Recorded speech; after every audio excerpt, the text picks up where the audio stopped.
Assalamu alaikum, my dear students. How are you? I am hopeful that all of you are happy and enjoying your life. Dear students, we are called human beings. But the question arises that why? What are the features which include us in the domain of human beings? There are so many features, but the foremost and the topmost feature for being human is our thinking power. As it is said that remove thinking faculty from the human beings and there shall be left only animals. And add thinking power to the animals and you will get the human beings. So today I am going to share the knowledge which I have about thinking with you people. But before going to start, that what is thinking? Let's study the famous quotation of John Milton. He was of the view that thinking makes life a paradise or a hell. Dear students, paradise we haven't seen and hell we haven't seen. But we are thinking about it. We are thinking that paradise is the place of blessing, gifts, opportunities, enjoyment, and hell is the place of punishment, retribution, and torture. So, I request you all, if you want to be happy in your life, please be positive in your thinking. We all are, according to Mahatma Buddha, we all are in trouble because of our thinking. If our thinking is positive, that will always lead to happiness. Negative thinking destroys not only the thinker, but it also destroys the entire society. So please be positive in life and enjoy the life.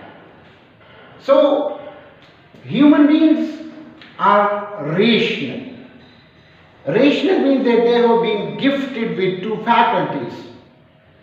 Rational beings, as they have the ability to think and reason. Only thinking is not allowed. Because thinking without reason means that either the thinking is good or the thinking is bad, is a destruction. Thinking should be filtered through the filtration process of reason. That what I am thinking at this time, I will apply reason that is it good or is it bad? Is it beneficial for me and for the society, for my students, for my teachers? If yes, go ahead. If not, stop there. And it is very well said, an empty mind is devil's factory.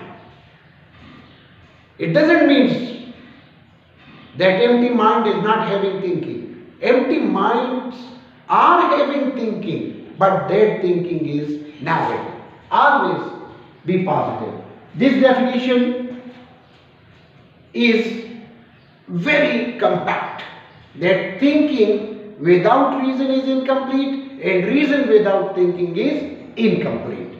And this quality is only awarded to human beings because they have been gifted with the power of thinking along with the power of reason. There are various definitions forwarded by various educationists and psychologists. Thinking is the domain of psychology. Thinking is a mental activity in its cognitive aspect. Cognitive aspect means recalling, remembering, understanding, or mental activity with regard to psychological aspect. It is said by Ross. This is the educationist who says that philosophy is the contemplative side and education is the active side of the same coin.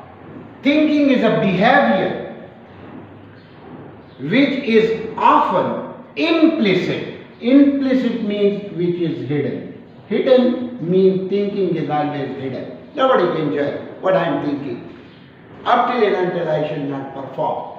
And hidden, and in which symbols are ordinarily employed. Garrett, 1968. As I have already given you the example of paradise and hell, nobody has seen. But because of the ordinarily images, we say that this will be the structure of the paradise. There will be rivers of milk and honey and fruits and beautiful creation. And hell, that will be a tormenting place full of snakes and scorpions and torture and fire, whatsoever it is. It is said by Garrett, 1968. Let's come to what is the nature of thinking. What is nature in itself? It is a mental process. It means that where there is mentality or there is mind, there will be thinking. It deals with thoughts and ideas actively. It means that thinking is the process of making thoughts and ideas. It is an activity involving many parts of our body. Thinking is multi-dimensional activity. It involves your senses of SSTTH, smell, sight, taste, touch and hearing. It also involves your nerves and it also involves your muscles. For example, if I am going, I have thought to write on the board. So it means that I have to go for the use of the muscles of the hands, as well as my thinking to write on the board. So it is an activity which is based on many parts of our body that include senses, nerves and muscles. It is a cognitive process. Cognitive process means it's a mental process. Thinking takes place in active mind, not in dead mind. It is motivated and purposive process. Motivated means it is the process, motivation is the process, is the psychological process of changing the unwillingness of someone to willingness, and it is purposive by nature. It means that thinking without purpose is just a wastage of time, and thinking without motivation always leads to disgrace.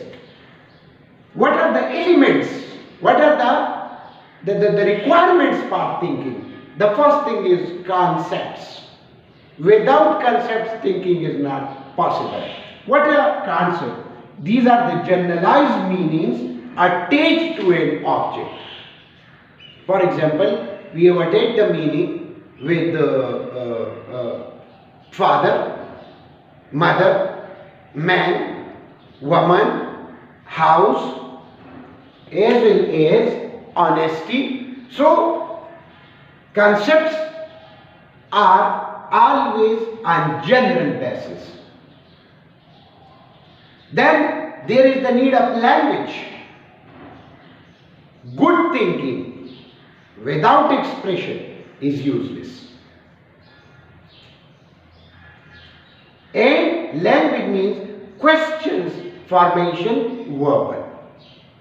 Means, for example, I am thinking that either my student know about thinking, so I will ask the question. The dear student, please define thinking, types of thinking, elements of thinking, nature of thinking. So, language is very must for thinking. Images, these are abstract display of previous experiences. For example, a student has committed a misstep and the teacher has punished. So he recalls whenever he comes across the same situation. So because the image is already there, that in the past I do this and yeah, I did this and this was the result. So images are there and images are very strong. The type of image formation depends upon the type of thinking. Inner speech, it is symbolic meditation. Meditation means deep thinking. It is symbolic. And motor side of thinking. Motor side means active side of thinking. Then, what are the types of thinking? Types of thinking, inshallah, in the coming videos we will explain one by one. But the first type of thinking is called perceptual or concrete thinking. Then conceptual or abstract thinking. Then there is convergent thinking. After convergent there is divergent thinking. There is reflective thinking. There is creative thinking. And there is critical thinking and there is associative thinking. Dear students, we are concerned with these two because critical thinking and reflective practices is a separate subject taught at professional degree level. So we will discuss that what is meant. We will try to explain all the types in brief manner. But our focus will be on reflective thinking and creative thinking. So dear students, these were my views regarding thinking and nature of thinking and elements of thinking and types of thinking. But at the end, I would like to make a humble request to all of you that thinking makes a man. If your thinking is good, be happy. If your thinking is negative, you will always feel yourself in the hell. So do positive thinking, feel yourself in the paradise. And go for negative thinking, you can't do anything with negative thinking with anybody. You just putting yourself in trouble. Avoid negative thinking, go for positive thinking, preach positive thinking, spread positive thinking and enjoy your life. Thank you very much.